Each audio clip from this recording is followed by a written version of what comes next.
Good evening. You are listening live to the Extreme Movie Show. I'm your host, Rob, broadcasting to you from the Pine Hills Palace just west of Orlando, Florida. I'm in the Extreme Studios with RDV from the Great Midwest. And ladies and gentlemen, as you file in the chat tonight, I want to say hello to everybody joining us here on the Miami Vice stream. It's a pretty popular one by our standards, which I really enjoy. RDV and I were backstage. I was convincing him as we had an impromptu discussion of who would win in a fist fight between Lorenzo Lamas from the 80s or Fabio, the male hair model off all Harlequin romance novels. And I said Lorenzo Lamas because he's more breathtaking as BVDs. And I had to find that commercial rather quickly. And that inspired me due to superfan Kevin Dobson of Forever Night last week. Tell me about the scare commercials that LaCroix was a host of, which is kind of interesting. And RDV, it's interesting because tonight with episode 16, with this rite of passage with always uber sexy and hot, strong female-oriented character that we like, Pam Grier, starring in it, I thought this was a bit of a low-key episode in a good way. Young John Turturro in here is really skeevy. Yep. I like stuff in here. But I tell you, this reminds me of some stuff from the 80s that I like to bring up. One I want to mention is that when we talk fashion, we always like to talk about different things, the shirts, whatever the clothes, the kind of mark on it. It's always interesting to talk about the stuff going on. And here with the high-class escorts, we'll get a chance to do that. But secondly, I was reminded how about 5, 6, 7 episodes ago, you and I were talking about how great we had a string of episodes there with the was of the Calderon's Return, the Golden Triangles, Smugglers Blues, Glades, and all that. That it seemed like Miami Vice had finally got their footing when it comes to the characters, and then it hit me like a ton of bricks today. Going, as much as I've said recently in a separate stream here on Extreme that I recommended The Burrows. It's only 8 episodes on Netflix. They canceled it. Great show. They canceled it. Whatever reason, who cares? But I think this right now, episode 16, we are 2 episodes in. That means 2, sometimes 3 years, depending on how Netflix puts shit out of a TV show. And we still got almost like another quote unquote season to go here before season 1 is over in Miami Vice, and only gets stronger going into season 2. So it should be no surprise that this is a really strong episode in a different way to me. I thought this was a good episode. This is also the first when the show originally aired. This episode is actually where they said, hey, if you're watching this at the end of the credits, Miami Vice has been renewed for a second season on NBC. There you go. So this, by this time, apparently people had already discovered, started watching, jumped on this point, and it picked up. He said, Pam Grier making your appearance here, the beautiful Pam Grier here. Obviously, the photo I chose is not very flattering. Mainly because she's reacting to what our villain of the week is doing. John Turturro plays a very creepy drug lord pimp, in here, pimping out women, getting hooked on cocaine and using them. Of course, this brings in Pam Grier, who plays Valerie. She's a New York detective, an ex-flame of our buddy here, Tubbs. She's come here because, her sister is gone missing, and she thinks that she's here. So also this talking about songs. It starts off with "Come to Papa," the cover song done by Bob Seger. It's playing here. We get to see a little bit of 80s fashion here. Starts off with this creep right here, David Thornton. What do you think about him? Great hair. This is a great 80s look.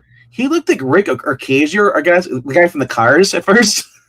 I could see that, except for he's about 100 pounds heavier than Rico Kasich, and that's okay. But he has the same hairstyle stuff too. He came off as a dweeb. This is a guy who get beat up in high school. I think he's the way I describe it, he's a perfect slime ball. The way that they made him look, everything.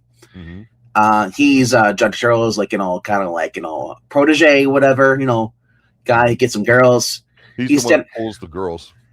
And notice that's on a red Solo cup. I was just going to say that. Good observation there. Red Solo cups really got huge in the mid to late 80s from personal experience. And they did have different party colors, but you're right. It is blue. Good observation, sir. Blue here. So he's standing on the beach. He sees this girl kind of walking around.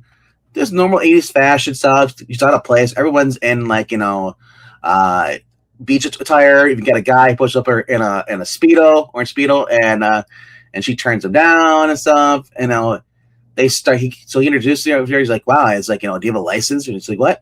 A license for no? You've turned down all that whiplash she caused on the beach." She's giving her line stuff, and obviously you can tell that she's probably in here. She doesn't have any money. She must have got here because she's wandering around, and she's gorgeous. He's I didn't know she was gorgeous. a runaway because I'm like, what the hell is she walking on the beach dressed like That's that? what I said. You know, the first thing people are there are people who are homeless or on drugs.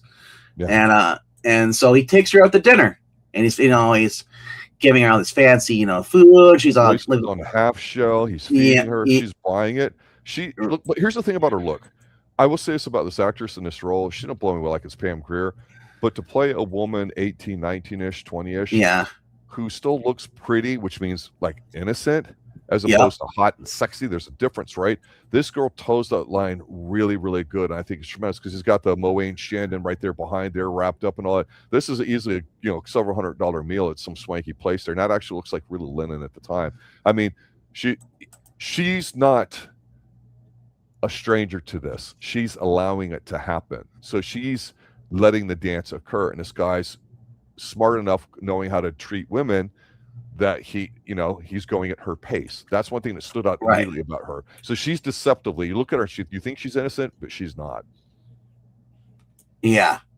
Like I said, there's a lot of stuff going on here in this. After this, we get to meet the bad guys. Mm-hmm. Young John Turturro, and the poor guy. He looks like a creep, no matter what role he's in. He just looks like the thug. He looks like the guy who's all about himself. Well, what I liked about this scene was these guys, you're 100% right. They look creepy. They look like bastards. Now, they're very polite. They don't come across as mean. They're not like old school mafioso thug types that get in your face, right? These are kind of slick guys, and they're not raising their voice. They're chill. But here's the thing that was interesting to me. She's allowing all this high money to be spent on her dressing. They do like a bunch of shopping and all that too. Yeah. Only there at the party. And what we see is all these people walking around, and you're like, well, it's not a swingers party. So obviously it's a big mansion that these guys rent out. A lot of girls, so a lot of young girls. Yeah, I could tell it looks like an escort business or something like that. Thank you, Miami Vice, for finally, instead of going to all the street whores and pimps and stupid stuff on the street, you go to the high class stuff, because this is where the real damage is. I mean, it's done everywhere, right? And this guy on the left, he's like a foreign diplomat, and he's like, hey, I like that girl over there. And obviously, they got this young black girl, and he's like, hey, $3,000, $5,000, bro, if you want her, she's virgin, Mm-hmm. And he's like, I know, he's like, So then she goes up, and we see this other woman, this white woman, basically, she goes and she meets David Thorne's character, and he's like, what are you doing? He's like, well, I don't like the guy. He's like, well, we don't pay to like him. We pay to pretend to like him. Right. So she causes a disturbance. He takes the young Valerie's younger sister, turns out to be, the lady, and takes her up, and she meets with John Turturro. He starts, whining, dining her and stuff. And she's like, oh yeah, I kind of like it here. He's like, yeah. He's like, you're young, beautiful. Hey, if I tell you can make $10,000 a month or a week or something like that, they're like, oh. You know what he does to seal the deal, though? Gets her to do the cocaine. Gets her addicted to drugs. Exactly. And he lets her do all the work. Really, this guy's really smart. Sure, he says like, I'm a mildly age. It's like, no, I'm not a fancy one like the ones you have, up in New York. But hey, like you're a girl, you can make a lot of money and stuff. And I would be like, no, she's like, sure, okay. And he just basically seduces her with money and drug, and then he gets her on drugs, gets her addicted, so she has to keep, she can't say no. Later that night, a body washed up on shore, and of course we get our first appearance of Valerie here, Pam Grier, and I chose this photo. Now it's a little, and I took grok to make it a little brighter, so it might look a little different. But I wanted to focus on, she's wearing that sweatshirt here, and he's at a lot of Japanese inspired fashion brands back in the day. This I couldn't figure out what it was. There is a brand that's called Mamata Bushi, but I don't know if it's a throwback to this. But that photograph where they have the guy when they have the Japanese thing, that was popular because manga and anime was starting to blow up overseas stuff, and a lot of Japanese influence. That was actually big in the 80s. There's almost a thought that Japan at the time, after World War II, we send a guy named Deming over there to kind of help rebuild their factories and stuff, that they would overtake the United States in manufacturing, because manufacturing was had already peaked in the 80s, was starting to decline. And the reality of it is you had a lot of cheap Japanese cars and imports, all that stuff that we do not have now. And at the time with the fashion and all that, there was a lot of pop culture. You mentioned anime and all that too, but like Mr. Roboto was kind of like a fun song by a group called Styx. Yes, That really turn people loved or hated. Japanese, all Yeah, that it's just stuff. the Japanese thing there was like they're cutting edge in terms of that. Sony's name was getting really, really hot with electronics. You had the Walkman and everything too. Had a Sonic, all those Yeah. Japanese brands. It didn't turn out Hondas. that way with Japan, but it was definitely a thing in the 80s. So Yeah. that you spotting this design thing here, I think is really kind of cool because usually you don't pay attention to the fashion too much. You usually pay attention to the guns, and I usually ask you. Well, you got the guy who wears the normal t-shirt, printed t-shirt, but he also has the rolled-up sleeve, the button-up jacket. And then you had the guy who had the cut-off, sleeves. That was your thing. Or you had the dress shirt. Miami was a mixture of just, especially Florida. You go to the mall. We talk about this when it was 1986. I think it was 87. We were on Invasion USA. Yes. The way everyone dressed. Mm-hmm. Either you had your preppies, you had your goths, you had your punks, and then you had your, it was crazy to see it. Fashion's not nearly as. I'm not saying the 80s was great fashion. You had flannel was blowing up too for some reason. Yeah. You had all this stuff there too. No, I think that's a great shirt for her because she just looks like a normal person. To your point, we find out that she's missing for her daughter, which is not the person whose body showed up. That's just a precursor. Yeah, so she's looking for a younger sister. Yeah, she comes here and she thought, there's looking in, there's a body wash of a short. We even get to see Castillo's there. He opens up the thing. He's like, he looks at it. He's like, and shows the face because I love how they set up. He's like, hold on a second, I need to look at. He lifts up the body bag. Lifts up the thing, and we immediately recognize it's that blonde that David Thorne's character was, argue with, And what was interesting too here, I'd already mentioned how Turturro's not a physically big guy; he's not imposing. The other guy looks at least more masculine, the diplomat guy. Yeah. But what I liked here is, okay, we knew that the girl refused to have sex with a client, and she left. We didn't see a big blow up or fight. We just knew she was stressed out. She washes up there. We don't have to see the violence to know what's going on there, right? Sometimes we want to see it or something, especially if it's personal. But that's just a test to how smooth these guys are and how polished they are as a high escort ring, if you will. That they've got enough power where they can just make that happen instantly before we roll credits. So it's a nice way to set up the bad guys without them having to yell, scream, and shoot guns or be street thugs. If I recall, this was my first time seeing Pam Grier and anything really. I know she popped in some movies, but I don't think we reviewed them though. Well, she's been in several things. She's been around since the 70s.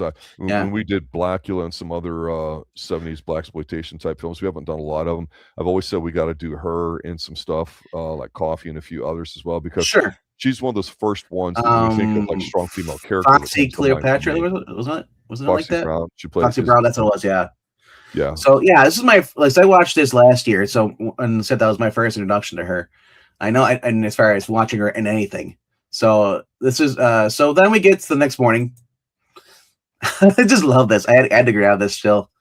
We have Switek and Zito are working on basically their bug thing because they want Castillo basically wants them to go and spy on this, the whole ring that's going on there, the prostitution ring. So and I love it because you had I think it was Switek is the one I'm setting up on the right. He's the one that was basically inside the van is up, and Zito's up there trying to work on the account, the bug, make sure the wings work, and basically it's kind of nice to see that they still had a little bit of humor adding into this, because normally these guys would be overlooked in any serious drama show. They wouldn't have them. Right. So it was nice for some comic relief, especially to cut the tension after we just saw, oh crap, we got a murder now, And also to just the fact, these guys are, they inform them, hey, there was a body came in last night, and it's like, so we're setting up that scene. Of course, when the guys walk in, I want to know what love is. Sorry.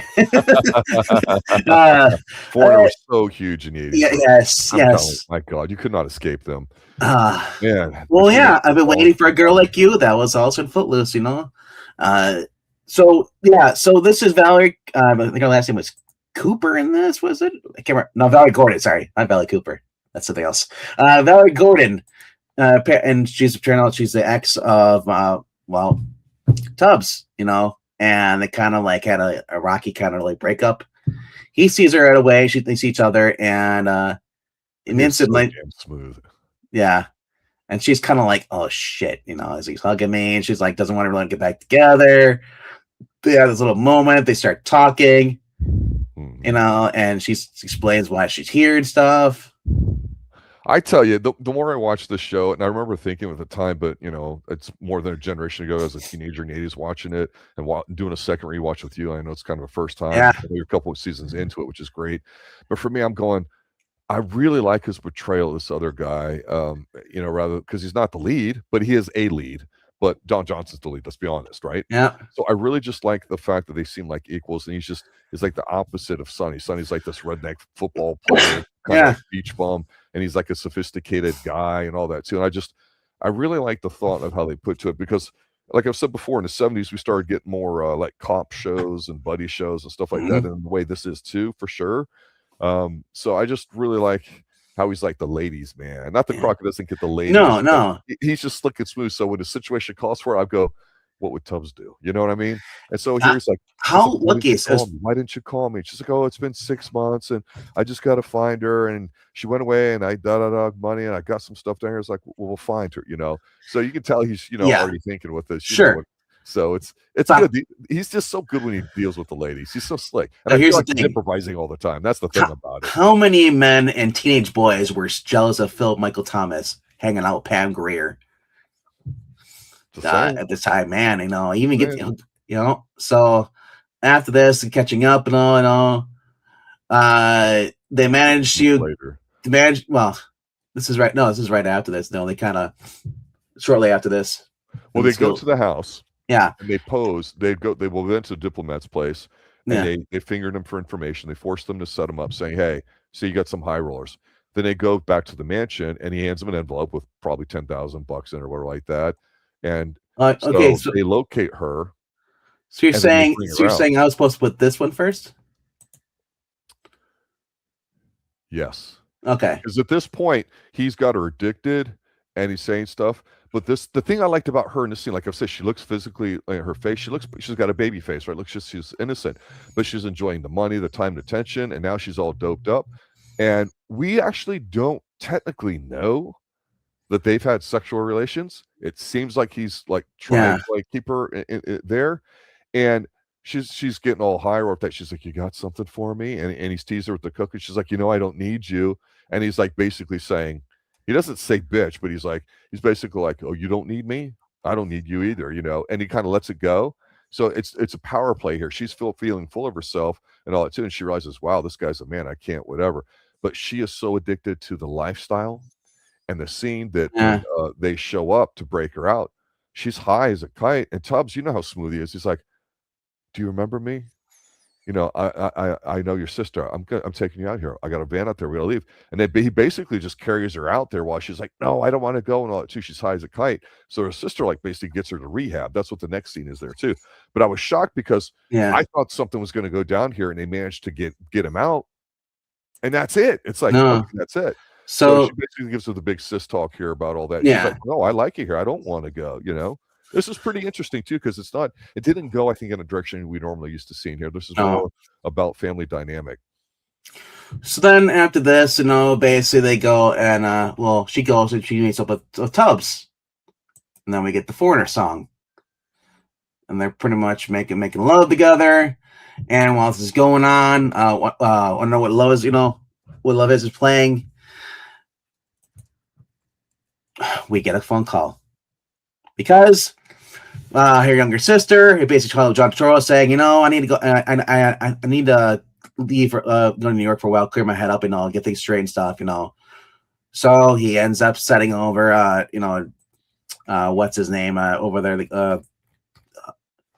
Lyle, basically David Dorn's character. They gave her the syringe while it's going, and then of course he gets word that because at this point, like we pretty much have like everything is focused on Tubbs and all the characters, and so we go back to them, make it sweet with love, and it just finish it up. I can tell you that like I said, like What if a you got to pay lucky. him here, you got to make love to her. I mean, that's just how it goes.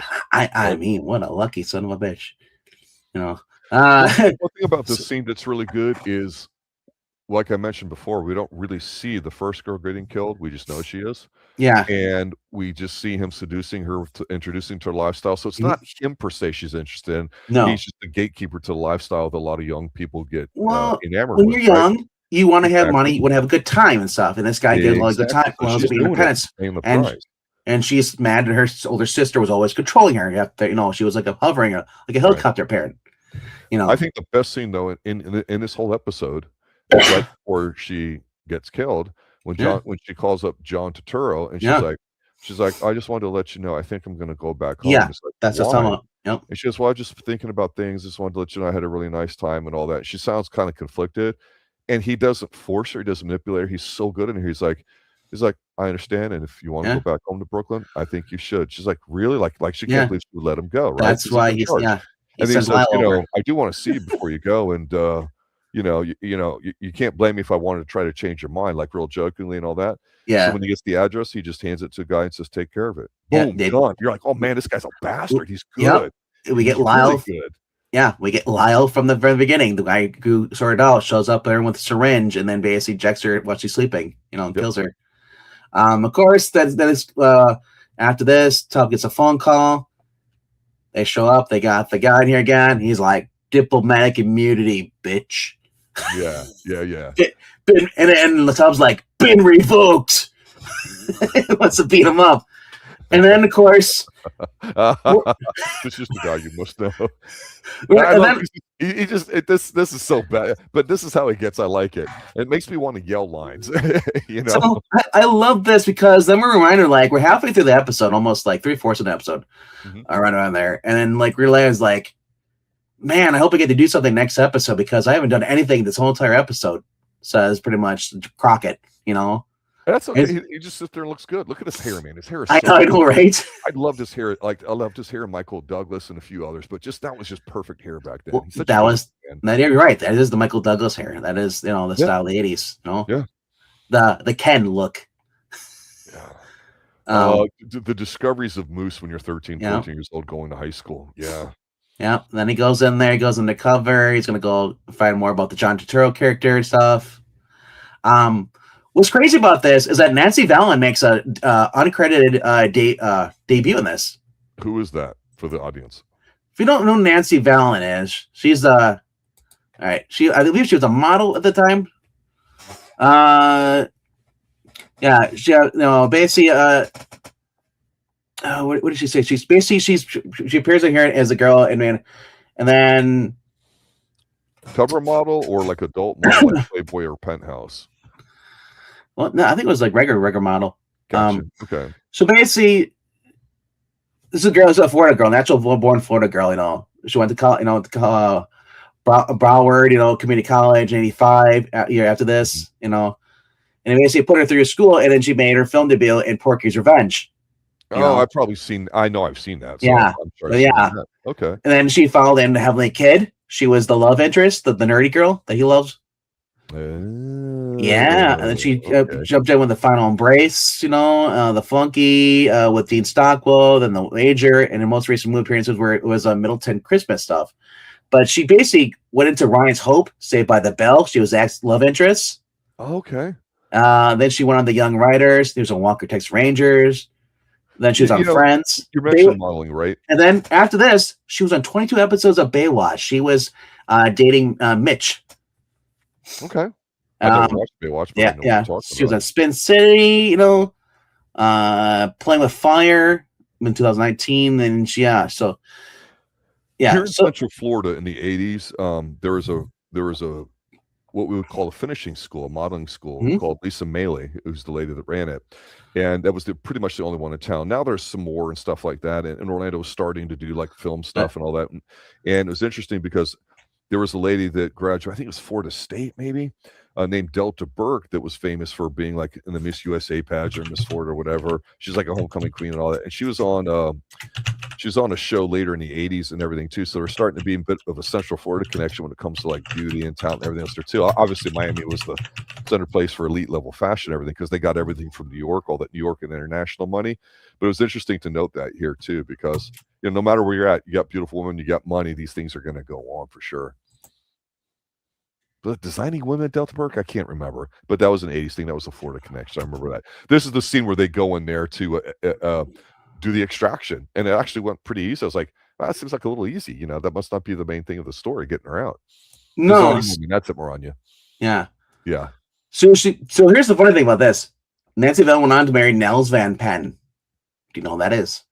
I'm sure he's one of the many kids from 80s enough from the Van Patten clan. Yep. Dick Van Patten. Van Cleef in 1984 at this time would have been playing on the Master with another one of the Van Pattens that nobody gives a shit about. You do a couple of degrees of freedom with lunges, and So that's actually her on the left. That's her. I can see it. She's asking him, "Did you give me a light? Got a light?" And then so I included this one because I just love everything in this whole entire scene. Castillo's like, I'm just gonna pull my napkin over my pants, gonna have my food. You got Tubbs kind of like listen to Crockett go off. He's like, he's arguing. I want more lines in this episode. Castillo gets 4 lines, and he's awesome, better than anybody with his 4 lines. Is when he says, "What do you think, Captain?" We just says, "Find another way." That's all he has to do. they basically makes the scene look natural. So then, and drinking. Yeah. So then he basically tells like, hey, she's got to go. It's the Tubbs. He's like, Pam Grier, she's in there. She's got to go back. No, this isn't her. I shot her jurisdiction. She's so involved. Send her back. So of course, then we get back to the 80s airplanes before they started getting all these weird colors on them. Yeah, I know, right? And they're at the airport and stuff, and how the airport that you're by, is that what would it be called? Milwaukee International or something? Yeah, right on there.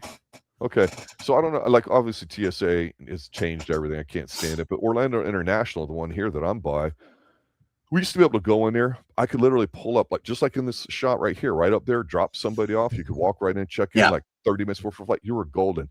Now you got to be like 5-6 hours ahead of time. It's just, and Orlando's a solid airport. It really depends on what time of the day it is, or if it's during a holiday or whatever, or if you're at a larger airport. Sometimes larger airports are better. And dare I say, this is topical right now, but since ICE came in and started working at the airports, it's funny how everybody can just get in and out of the airports now. But people are not lounging around. People are actually there who actually, like I said, it's crazy how you're able to get in and out now. But even then, you're right. Sometimes there are delays. If there's my brother going down to Florida, it was so sexy to fly back in the day. Now it's such a pain. You could smoke on the airplanes. I don't know if you could in the 80s still. Yeah, it was starting to get phased out, I think, around then. I mean, here's my thing. I remember it, but I'll just say this on smoking. If you don't want secondhand smoke, don't take the airplane. Certainly not back in this time. Or don't take the cab or whatever. It's like, I understand. Well, I'm forced to do this. Like, no one's forced to do anything. Everyone can make their own choices. If you don't want to go to a bar because they're smoking, then stay home and buy your own alcohol. Well, that's all right. I'm like, too bad. Well, I said I don't mind secondhand smoke because you know what? I can always leave. I don't have to go out and go to these fancy restaurants. Here's the thing about the 80s, seriously, and I might have mentioned this once in some other movie randomly, but it's a serious point. I mentioned this in our Columbo television review where, back then stewardesses dressed up, you could smoke, you had carpet, you had all this nice stuff. I remember the 90s. I went to non-smoking sections, and I could not smell the smoke. But here's the thing. In the 80s, again, coming out of 1984, the biggest landslide in history with Reagan, this sense of optimism of the 80s, middle class growing because of money and all that. This feel-good thing was probably like the last big time that happened, and it started to drop off in the late 90s. But one of the things that did happen that was interesting is if you were smoking, for example, nobody cared if you did or you didn't. Nobody had a big deal about it. But this idea of public shame to change behavior, not the government or penalties or fines, became a thing. You had Mothers Against Driving. You had one with smoking and all the. Yeah, this is your brain. This is your brain on drugs. Any questions? And that really got in the head of everybody. And this is where it all kind of came from. This wasn't really around in the 70s. And so it's just amazing how things have changed because of the social kind of thing, like you've mentioned, where you go there and you see all that. And it's like, okay, nobody doesn't even do it anymore. And that public shaming still works today. I mean, and I don't know. It's weird. I never saw anything like it, but I saw it start in the 80s. It was just amazing. And censorship started becoming a thing with music and all that. It's like, what the hell are you guys doing? Stop letting people have fun, for God's sakes. It's not your business to decide what I can listen to or smoke or whatever. But restaurant, same thing. You know, oh, we're not going to be here. People are smoking. Well, we have not smoking. Okay, I'll sit there. And it's like all of a sudden, it's like, I don't know. You could see it starting in the 80s is all I'm saying. Yeah. So while Tubbs is seeing off, I know Valerie, at the airport, they're confessing their love. They love each other, and we get a thing, with the scene with Castillo and Crockett. Castillo saying, "Hey, these came back and it's tied. The dead hooker, we found in there is tied to Turtle's character. We're gonna go after him for that." So cool. So then we go back, we're gonna hear with this where he's like, "Yo, girl, see you later." It's just, it's just a funny scene. Just a nice little still right there. Got there. Of course, Valerie's look how suave he is. I know. I could never kiss my fingers and do that. I could never do that, but he can because he's that good. Yeah. So of course, with this going on, he thinks she's on the plane. Turns out she's like, well, because she heard and learned that she wants revenge. She shows up at Charles' face, and we get this her anger thing. She's got the gun. She's like, "Are you hello, motherfucker?" She didn't get on the plane. She's like, "Hello, motherfucker." I like how she's in her heels when she gets in there. She takes off, and you see her toes in the stockings, and she's sneaking around there. That's she shoots Lyle, and then and then her and John Cheryl here gonna shoot out, and she ends up killing him. And at the end, Crockett shows up, and she's like, "Here's a gun." We think and that's the last we're gonna think. We're she's gonna get arrested, whatever, going out. But it turns out she doesn't have any problems whatsoever because she shows up later in season 2, back at the new Tubbs. Well, as of right now, she knows she knows what she's doing. She's paid the price. I let it go. Well, they end the episode there without anybody saying anything. I get it. But honestly, to me, this episode, what stands out is how it's low key awesome with how evil it is. Because when I say evil, there's just that dark side of human nature. But when it's dressed up in terms of partying, cocaine, and everything else there too.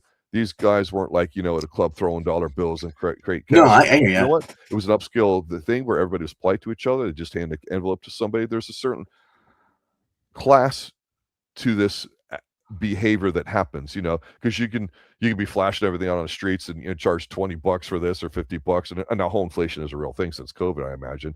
But the thing is here, money's not an issue. It's just a filter. So you get the less undesirables and all that when you're high end, and that's what you're paying for is the exclusivity of it. Just like Coachella or any of the other places they want and everything else there too. It's all the same stuff, right? There's just levels to it.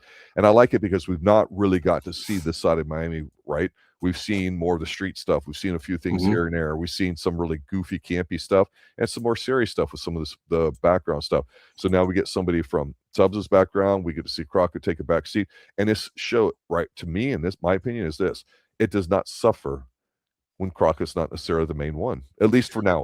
No, sure. And that's the one thing more than handle his own. I really do appreciate that. But if you're like a Crockett fan, you want to see more stuff of his, and here's the thing too, is Crockett also had his big dramatic thing, with his ex-wife, that was really stretched out for 2 episodes. And then, and now Tubbs is starting. It's the second time we've had Tubbs, with the kind of emotional thing, one with the Salamanca, I think it was, yeah. His daughter, and then that, and so it's like it's nice, steady. It's not too dark. It's not a really dark episode. It seems dark enough, but it's still light enough. It's not like you said once you get to season 3, it seems like everyone dies. There's never a happy ending. And a lot of times there's no conclusion. They don't tell you what happens to the characters whatsoever, and they do that in one of the episodes of season 2. And it kind of leaves you okay, I guess well, we killed the bad guy. That's it, or whatever. We don't know what's on, and then we don't see anybody get arrested or nothing. It ended right there. Yeah, and so and it's like, I don't like those endings. I like having closure. Okay, I want to know, did this guy get sentenced? Who's the bad guy now? Is he locked away? For good? Because it also gives me a chance. Like, is this guy going to come back later? Because well, I think the whole thing with Miami Vice, when we talk about it being a vibe, and some people don't think it's as good as like no, other shows from the 70s when it comes to like cop shows and being serious. I don't think it's trying to be that, but I think what it does a good job of is it's trying to let you just feel what it's like being in Miami, the experience of it. And it's all like kinesthetic and visual. It's kind of like Flash style over substance, right? To be honest with you. Now there's substance here, but I think by them deliberately doing things like it and not going into great deal of all that, it just allows you to let that emotional thing hang with you as the credits are rolling or like that. And you're like, okay, that's it, rather than just haha, and everybody has a laugh, whatever at the end, and then we. I love seeing Michael Mann basically did the whole Moody thing as far as this, for those watching on the vertical stream right now, you look right above us. I have that. That's from Brothers Keeper.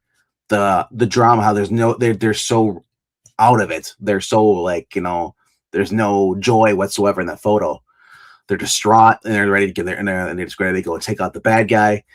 In this, we get to see this too when Crockett gets that phone call. Like he is just so distraught. He's like, how do I tell my best friend, that his girlfriend's sister was just murdered or found dead, overdosed, yeah, and just like, it's how do you do that? It's like when so like in that first episode when he had to go tell his recently deceased partner's fiance they're about to get married that he's dead.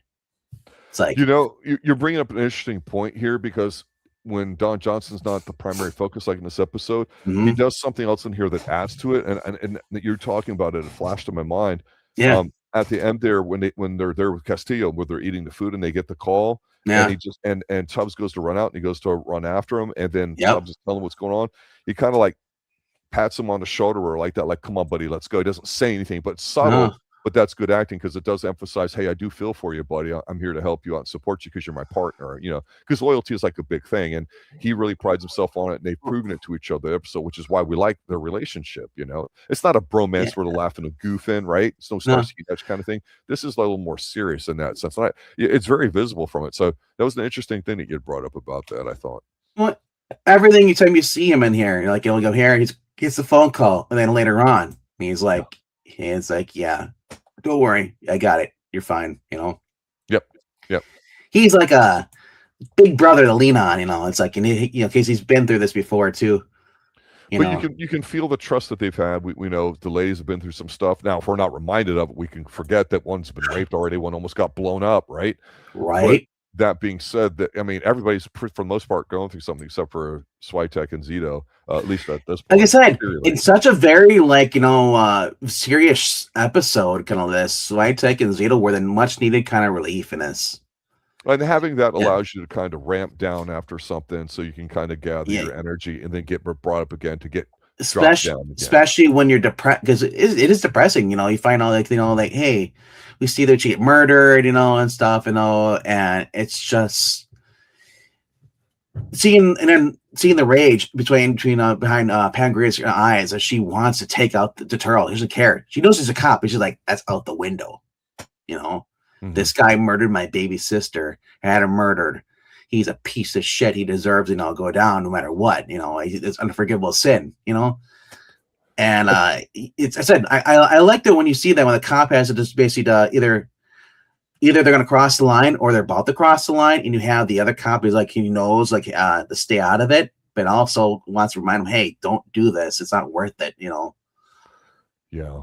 And I do think too that, like I say, the young girl's innocence, that's a hard thing to do. She came out looking like a total horror slut and all that, but she could have been a runaway. She'd left home. I'm not going to say she was a runaway because she was above age. And Tubbs does have the line early on where he says to her, he goes, hey, she's old enough. She knows what she's doing to make her own decisions. Not defending her, but just letting her know, like, hey, she's a woman now. She's not like a 12-year-old kid we got to rescue.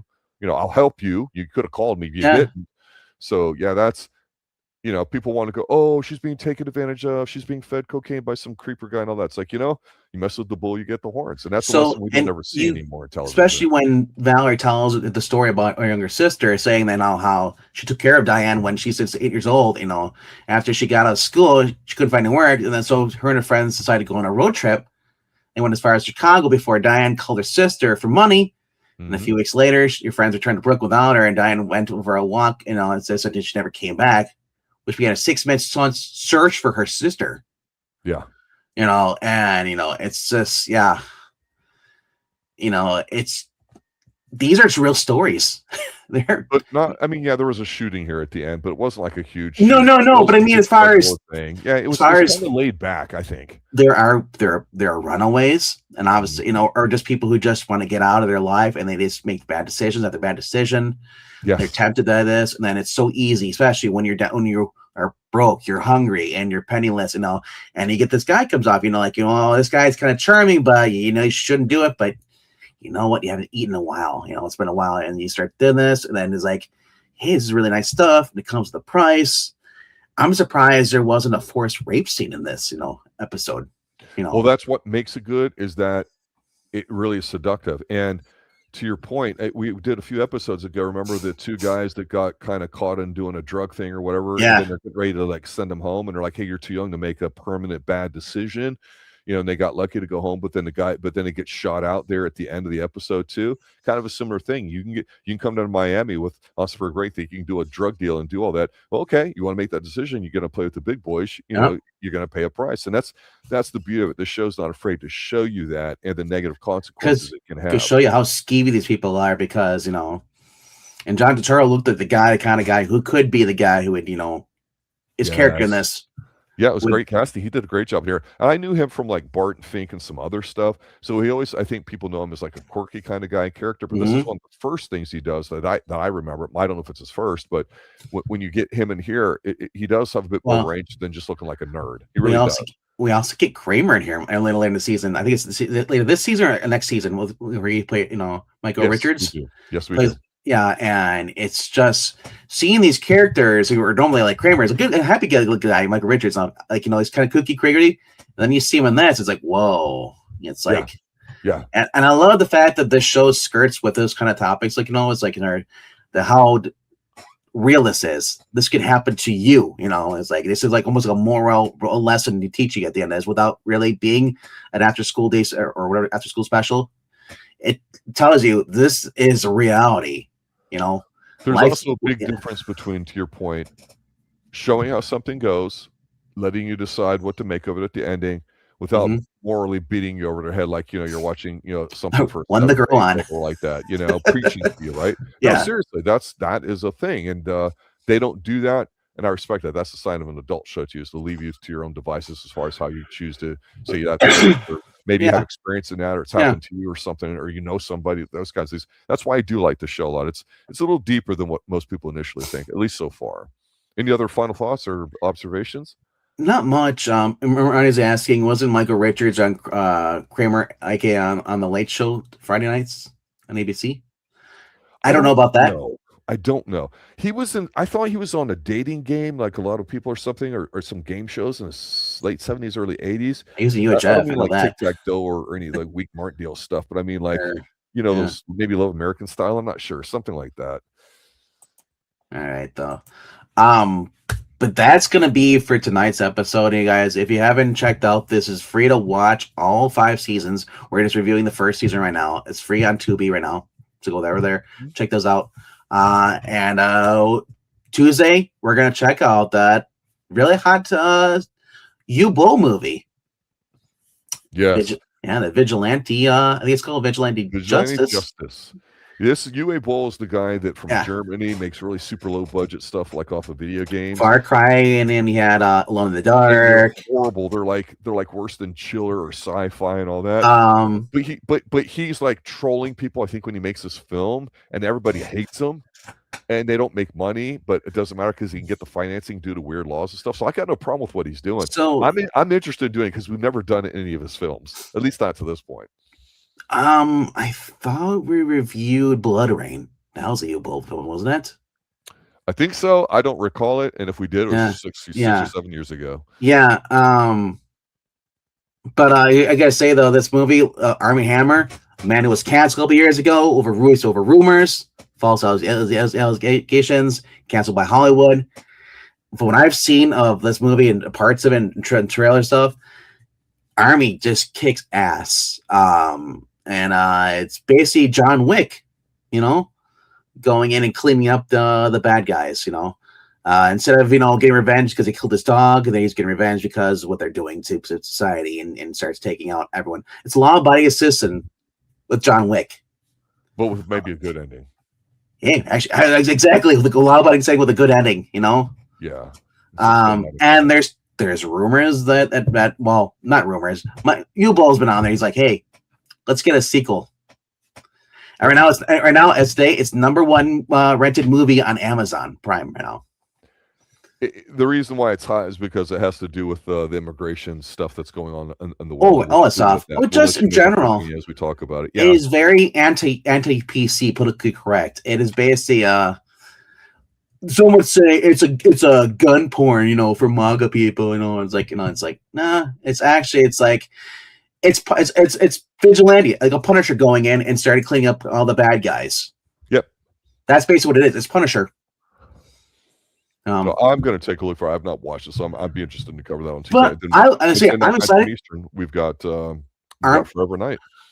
Arnie Hammer. The last time I saw him in a good movie was the Man from U.N.C.L.E. movie. I loved him in that part. And it was part he had with Henry Cavill. Yeah. Right, there you have it, ladies and gentlemen. We're going to be taking care of that 8 p.m. Tuesday night, so that will be interesting too. And 9 p.m. on Wednesday for Forever Night. Yeah, season 2, episode 13-ish, something like that. 2 episodes after Father's Day. That's what I know here. Some good episodes coming up. Yep. If you're still here, still watching this after we're done here, comment down under the stream, and let us know what you thought of this episode. And also, or just say hi. Every comment helps. The YouTube tells them, hey, recommend out this just show to everyone else, or this channel.